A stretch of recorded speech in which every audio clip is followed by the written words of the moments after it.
Assalamu alaikum and welcome to the show Mindful Matters on Radio Al Ansar, 90.4 FM in Durban and 105.6 FM in Pietermaritzburg. A show that promises to provide an hour of inspiration, information and motivation with me, your host Nazia Iram Osman. This is a pre-recorded show, so unfortunately no call or WhatsApp messages will be taken. This discussion is more for the mature female, so please be cautious, especially our sensitive listeners, and it's not for children. The topic for today is the change of life for women, the dreaded menopause. Menopause, for those of our listeners that don't know, is a stage of life that every woman has to go through when her monthly period stops. It's a normal part of aging and marks the end of the reproductive years. Menopause typically occurs in a woman in her late 40s to early 50s. However, women who have their ovaries removed surgically undergo a sudden menopause. The majority of women complain of problematic symptoms during this time, but the severity varies. The time leading up to this phase of life starts with irregular periods and a change in the woman's normal pattern. In terms of mood, most women go through menopause without developing a significant mood disorder. Menopause is a time of change, however, and emotional reactions are part of that. Marking the end of one's childbearing years can be bittersweet for many and painful for others. Noting changes in the body can prompt concerns about attractiveness and body image, while contemplating midlife in general can lead to bigger questions about one's place and purpose in life. It can also be a time of gaining wisdom and confidence. While there can be challenges, these feelings are part of the roller coaster nature of lived experience. For some, though, the process is a bit more jagged. To tell us more about this phase of life is Dr Asiya Desai. Welcome, Dr Desai, to Mindful Matters. Wa alaikum salam. Thank you, Nazia, for inviting me to your show. It's such a pleasure to have you here. So please tell us a little bit about yourself and the work that you do. I'm a general medical practitioner based in Randalls Road. I also work in the trauma unit at a private hospital. Recently, I've obtained a qualification in aesthetics, which involves the use of Botox, fillers, dealing with hyperpigmentation issues, as well as there's certain quite important procedures that have come up in dealing with the issues relating to menopause. Prior to this, I was a clinical psychologist involved in lecturing as well as providing therapy. Oh, lovely. So I think we can't get someone better than you because you can comment on the physiological and the psychological aspects of this change of life. Thank you, Nazia. I'm very curious about this. You said you are in aesthetics. Yes. Totally off the cuff, just thinking about this. I mean, what age group do you see in terms of the people that are using Botox or using these fillers? The use of Botox fillers or any facial enhancements is becoming relatively more common amongst females in the perimenopausal as well as the postmenopausal age group. But each technique and procedure needs to be tailor-made for the person comes in. So it's not a one-fit solution for everyone. Yes. Right. I mean, I think you got my line of thinking there. I was curious about the fact that are we seeing more females who are going through menopause, who are feeling uncomfortable with the way they look or saying, oh my God, I've got my skin is sagging or wrinkles, and then they're coming to aesthetics to help them feel better about themselves. Most definitely, especially with the use of social media, the use of these procedures have become quite common nowadays. Yeah, it's an option. It is an option. Whereas previously it wasn't spoken about. Even if you had these procedures done, generally it wasn't mentioned to even the person closest to you. Okay, so I think the shame is depleting, the stigma is going down. Most definitely. And I guess everybody wants to be picture perfect. I'm always curious about how we use medicine or physiological stuff to make ourselves feel psychologically better. So I think aesthetics should probably have a lot of that. We do, but we also need to look at the psychological aspects that bring about these thought processes whereby a woman wants to enhance the way she looks. So we need to look at what precipitates these thought patterns. And sometimes it may just be a shift in the psychological nature of a woman, and she may not even want to use any of these methods. Yeah, I guess so. And I think it's, maybe we're looking at it pathologically where, sometimes we think of the body dysmorphic disorder where you look at some one aspect of your body and it's just not good enough and it's major for you. But I guess there's the other side of it. You have choices. Yes. People want to enhance the way they look. And it not necessarily involve these fillers, Botox. It could just be a use of makeup, or the way in which they dress up, or simple hairstyle change. That could also make great improvements in a female's Yeah, I think they say when you go for a haircut, you mean business. But I think I'm all for that, as long as it's not that you're trying to compensate those kind of things for low self-esteem. Definitely. If you use Botox and fillers, and if your self-esteem is not in check, it's not going to do anything to improve your And I self-esteem. think now with this, this strive for perfection, where does it stop? Because now you have options. Stigma is reducing. Where does it stop? True. But bringing it back to menopause, when I think about menopause, I have to confess I feel very anxious, and I'm dreading the journey that would be. But I don't know. I think we don't take into account that it's a process, and the body starts preparing for it. It's not like a switch on and off. And I've come across this term perimenopause, which basically says that it takes a while for the body to start preparing, hormones start fluctuating. What exactly is perimenopause? What are the process? What process does the body go through to prepare for this? Okay. Indeed, the word menopause is met with a lot of negativity, especially since it's a phase in life that brings about many physiological, bodily, as well as emotional changes. Simply defined, menopause is when a female stops having her menses or periods for 12 consecutive months. So we females are born with a set number, millions of eggs in our ovaries, which become depleted during the perimenopausal years and completely depleted during menopause. The ovaries stop secreting important hormones, mainly estrogen, progesterone, and small amounts of testosterone. All these hormones play an important part in our physical and emotional well-being. These hormones also play an integral part in metabolism, bone health, youthful appearance, sexuality, and psychological health.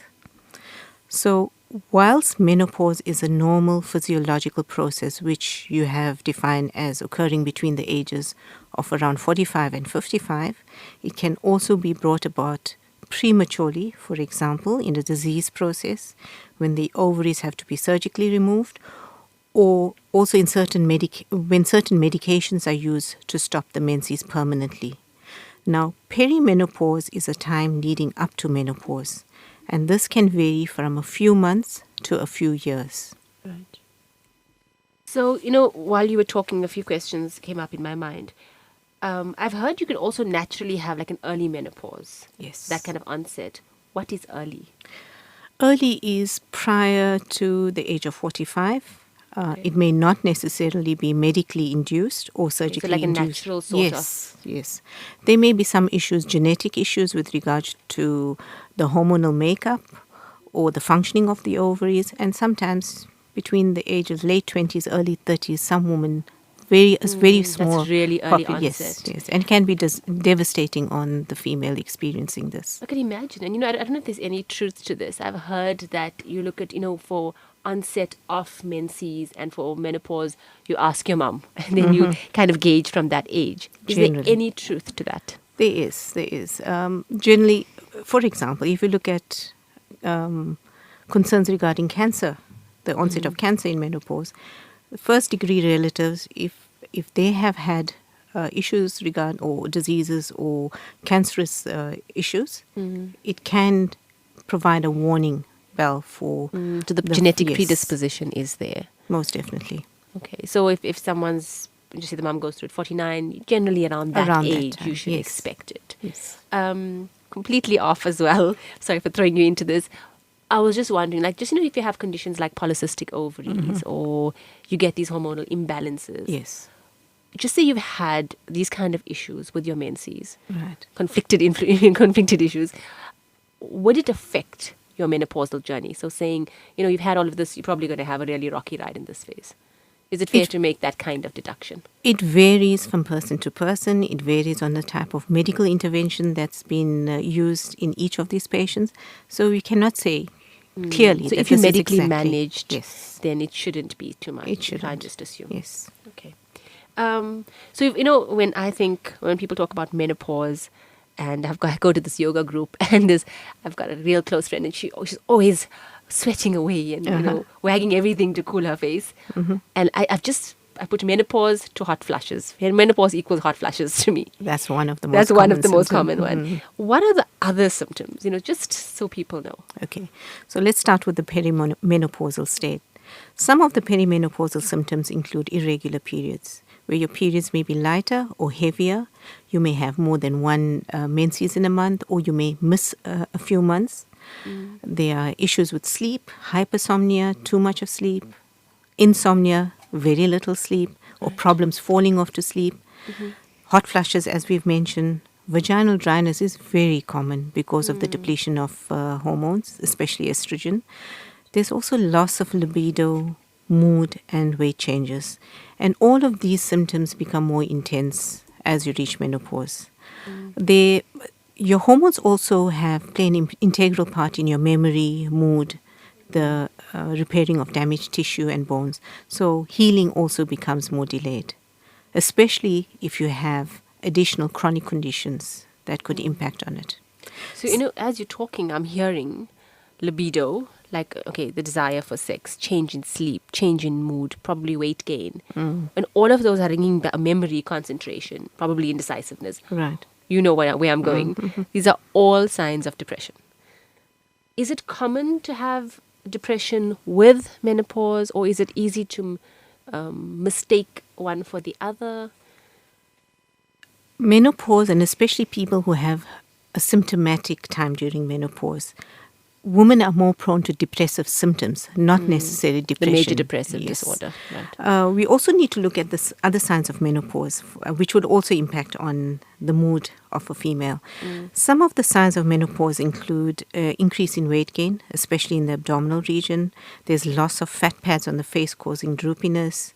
There's changes in breast size. There's muscle tone, urinary incontinence, bladder prolapse. So as the estrogen levels drop, the bones become thinner and women are more prone to osteoporosis. So just thinking of all these changes that occur, women are more prone to depressive symptoms. Of course, because in this when I think about body aches and not looking the way you used to and everything sagging, Yes. I'm getting depressed even talking about it. How can we help from a medical perspective? What are the options in terms of, I'm talking about supplements and something to prepare the woman for this stage? All right. Medically, if you have any chronic conditions, as I've mentioned, ideally you should have it well controlled. Especially with lifestyle changes like diet, exercise, more so now during the menopausal stage because your metabolism slows down considerably. That means you can't eat that full plate of biryani without it showing. You need to work out more, I suppose. So blood investigations will also be ordered by your doctor to optimize your condition. There are medications both prescribed over-the-counter. There are prescribed medication as well as over-the-counter medication that assist in dealing with these debilitating symptoms. So if you go to your retail pharmaceutical outlets, they would have supplements or preparations that include evening primrose oil, black cohosh, and chasteberry.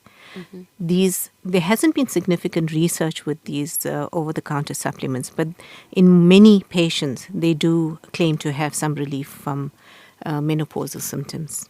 Okay, so you're saying that, look, research doesn't say it, but from your experience as people talk, like things like even primrose oil does help with some of the symptoms. It does. And what happens in the phase of post-menopause? A woman, and I think you touched on this, you said they are more prone, but just for clarity, more weight gain, self-esteem issues, or is this just a generalization?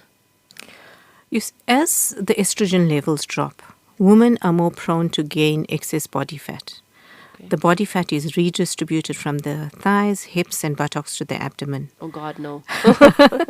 This not only changes their body image, but also brings about this drop in estrogen levels leads to vaginal dryness. Hence, sexual interaction becomes painful and most often non-pleasurable.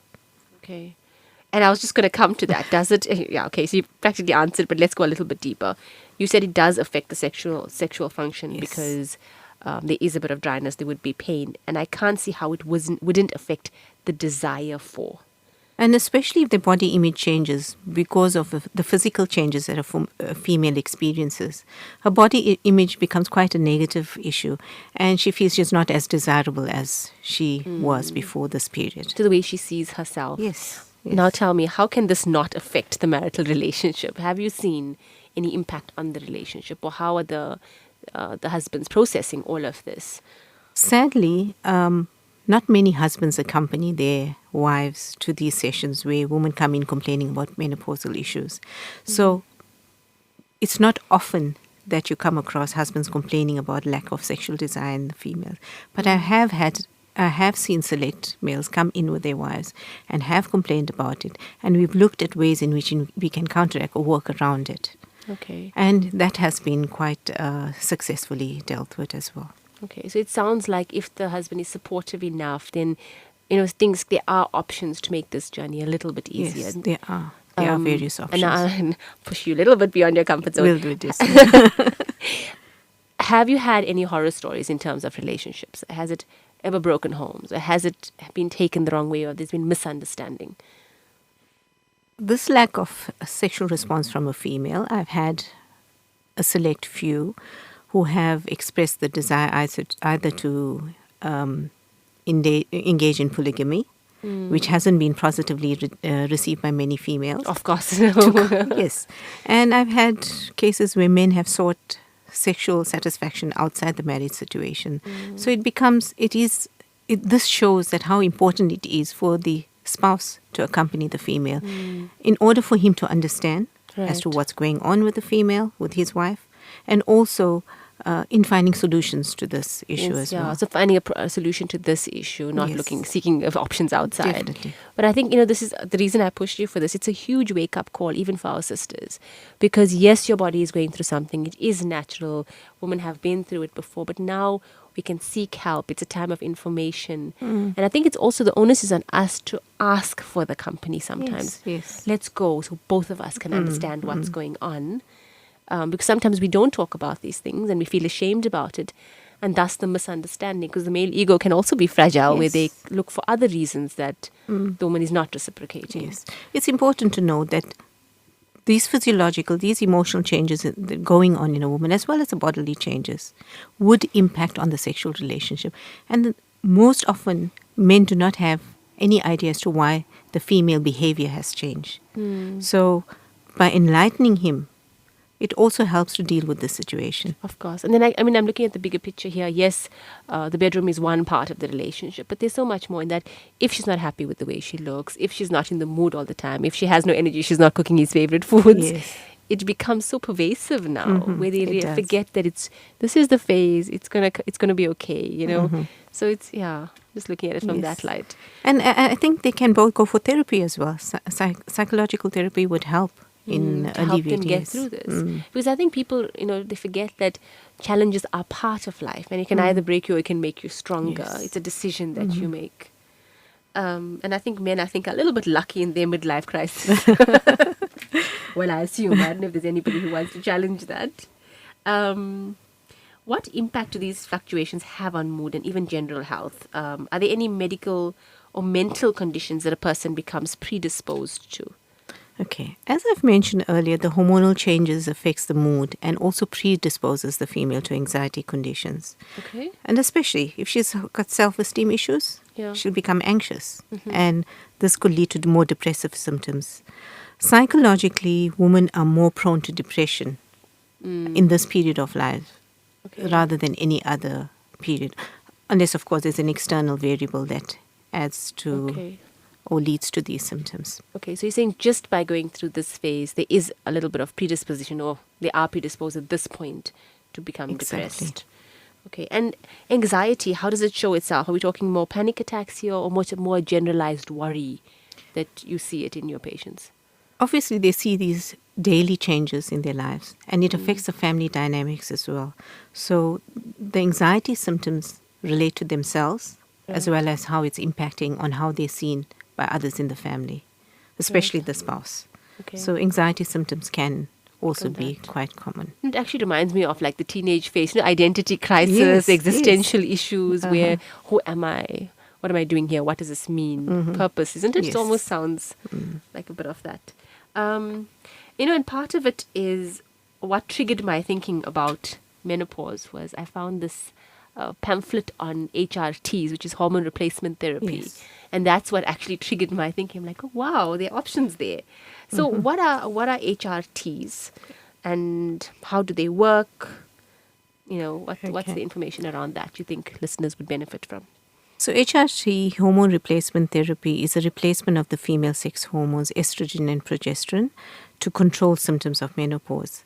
So these are made from synthetic agents which mimic estrogen and progesterone, which is normally produced in the ovaries. Okay.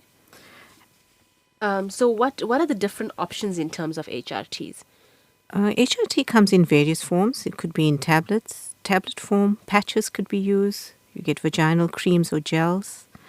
What is chosen depends on your health, the symptoms, and the severity of the symptoms that you are predisposed to, as well as personal preference. Okay. What is new is in aesthetic medicine is the O-shot or vaginal rejuvenation. Okay. This is an interesting area of aesthetic medicine, which has recently evolved. And what the aesthetic practitioner does is that he or she uses the plasma that they obtain from the patient's blood and injects it in and around the vaginal wall, which helps to revascularize the wall, the vaginal epithelium. It also helps to tighten the vaginal area. Right. And this not only helps in alleviating vaginal dryness, it also helps with bladder prolapse to a certain degree, bladder incontinence, and it just improves the sexuality in a female. Okay, so there's an increased quality of life. Yes. Is it painful? Well, we use local anesthetic, so the pain is well controlled. There is a bit of discomfort. It can be done in your doctor's surgery, your aesthetic doctor's surgery. It doesn't involve going to theatre at all.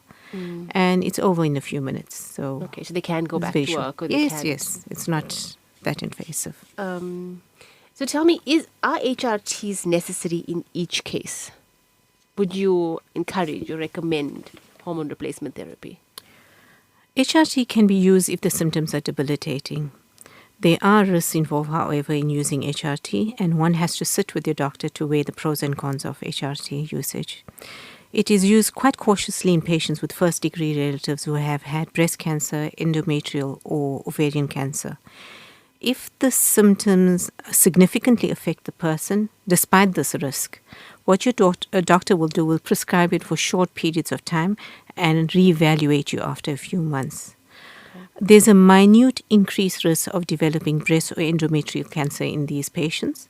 So a regular pap smear is also encouraged, especially with So I hear that endometrial cancer. if you have any cancer risk in your family, please don't go for HRTs, but Without. then there'll be a risk There is- benefit. yes. They will contemplate that. What about things like normal high blood pressure and stuff that's more common? Is there any sort of precaution with things like that? As I've mentioned earlier, your chronic conditions need to be Managed before. well managed. Your doctor will evaluate you regularly, optimize your medication, but also lifestyle changes become quite important. So regular exercise and diet play an important role. Remember, at this stage, your metabolism has slowed down considerably. So initially, what you used to eat pre-menopause, you'll need to work much harder to get rid of all that extra hard work. What about where was I going with this? The side effects of HRTs. Okay. Yeah. Some side effects of HRT include bloating, feeling sick or nauseous, breast tenderness, cramps in the lower legs, headaches, and in some cases even vaginal bleeding. Okay. Generally, these side effects reduce within a few weeks of taking the HRT. However, if they don't subside, one should speak to your general practitioner to ensure either change the HRT or stop it altogether. Depends on how severe the symptoms are. So it should enhance, should make it better. Yes, if not, you with need time. to reevaluate. Can you fall pregnant on HRTs? Okay. Once you're postmenopausal, your hormone levels have changed enough so that your ovaries don't have any more eggs to release, right? if there are any eggs at that stage. However, if you are perimenopause and you have been started on HRT, if there are residual eggs available and adequate hormones, a female can fall pregnant. Okay, so what does this mean now? Does she need to still be on other contraceptives like the pill? She needs to be have regular, depending on individual, what type of HRT she uses. Okay. So she needs to liaise with the doctor to determine what she needs to use. Okay, so if she's on the HRT, what does this mean in terms of menses? Will it continue? Will it gradually just stop or deplete? Or there will come a time when the ova stop releasing eggs, so her menopause will stop. It doesn't prolong anything? No, it does not prolong. Okay. When you're on antibiotics, they say the pill it stops working. I'm sure many women have learnt this lesson. Are there any meds that affect the functioning of HRTs? Not necessarily, but you need to liaise with your doctor if you're taking any psychiatric medication. If you are taking antibiotics as well, just need to ensure that everything is well. To just check. Yes. Okay.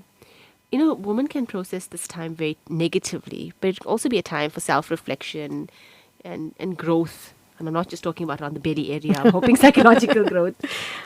I mean, without being patronizing, honestly, what have you seen as some of the advantages of this phase? Some women actually welcome menopause. Yeah. Especially if one has had a history of painful or heavy periods, one gets a reprieve from it. Furthermore, it takes the concern away from the possibility of falling pregnant. Okay. So for the Muslim woman, there's no missing of fasts to compensate for. Right. There's more time for ibadah as well. And as you say, there's great psychological benefits. So you can indulge in activities that you thought of previously but didn't have the time or didn't have the energy for. So yeah, and I guess the age or that time usually correlates with the empty nest where the family's grown and the children are leaving the house. So I guess it is time for freedom. You could see it that way. We've been talking about all the horror stories as well. What's the best case in terms of symptoms? What happens? I mean, you've seen a lot of women. Do all of them come with these symptoms, or most of them are fine? A very small percentage come up with the most common one, as I've said, is the hot flushes. Right. The psychological mindset of a female would also impact on how she deals with the issue. Yeah. So medically you have something to assist, but psychologically as well.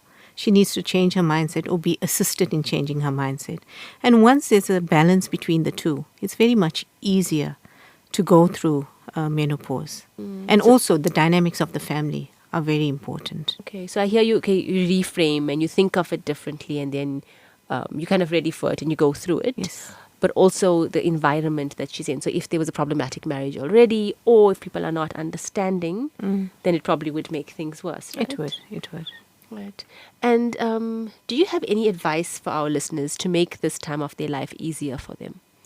Okay. Since this period of transition brings about considerable bodily and psychological changes, often this impacts on the marital relationship and, as I've mentioned, the dynamics in the family.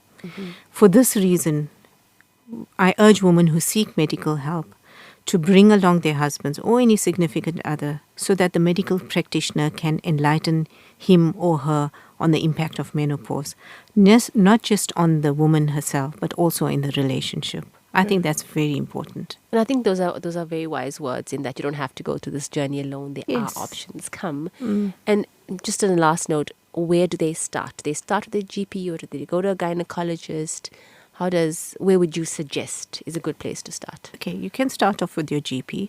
And if the need arises that she needs to be seen by a gynecologist, we would refer to a gynae. Okay, so whoever she's comfortable in, I guess it starts from there. And thank you, Dr. Desai, for joining us on Mindful Matters and teaching us so much about this phase of life called menopause. I really hope our listeners were not cringing because we spoke about some sensitive stuff today. And to round up today's show, I would like to use the words of Florence King and her perspective of this phase.